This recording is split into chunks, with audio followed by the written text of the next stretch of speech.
26 April থেকে 11 জুলাই এই আড়াই মাসে কুয়েত ঢাকা কুয়েত রুটে বিমান বাংলাদেশ এয়ারলাইন্সের ফ্লাইট মাত্র 3টি।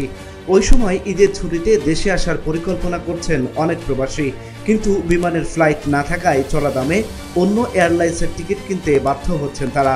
আবার অনেকে ঈদের ছুটিতে দেশে আসার পরিকল্পনা বাতিল করছেন। ক্ষতির মুখে ট্রাভেল এজেন্সিগুলোও। কুয়েত ঢাকা কুয়েত রুটে সরাসরি ফ্লাইট পরিচালনা করে বিমান বাংলাদেশ এয়ারলাইন্স, কুয়েত এয়ারওয়েজ ও জাজিরা এয়ারলাইন্স। কুয়েত এয়ারওয়েজ ও জাজিরা এয়ারলাইন্স সপ্তাহে 14টি এবং বিমান বাংলাদেশ এয়ারলাইন্স সপ্তাহে 3টি ফ্লাইট পরিচালনা করে আসছিল। তবে কয়েক মাস আগে হঠাৎ করে 3টি ফ্লাইট কমিয়ে দেয় কুয়েত এয়ারওয়েজ ও জাজিরা এয়ারলাইন্স। এতে বেশি খরচে অন্য এয়ারলাইন্সে যাতায়াত করতে হচ্ছে প্রবাসীদের। আর্থিক ক্ষতিসহ বাড়ছে ভোগান্তি। এর মধ্যে 26 এপ্রিল থেকে 11 জুলাই পর্যন্ত আড়াই মাসে কুয়েত ঢাকা কুয়েত রুটে মাত্র 3টি ফ্লাইট বিমানের।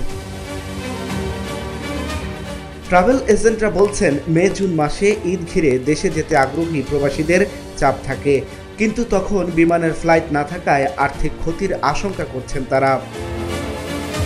Dhaka journal news desk.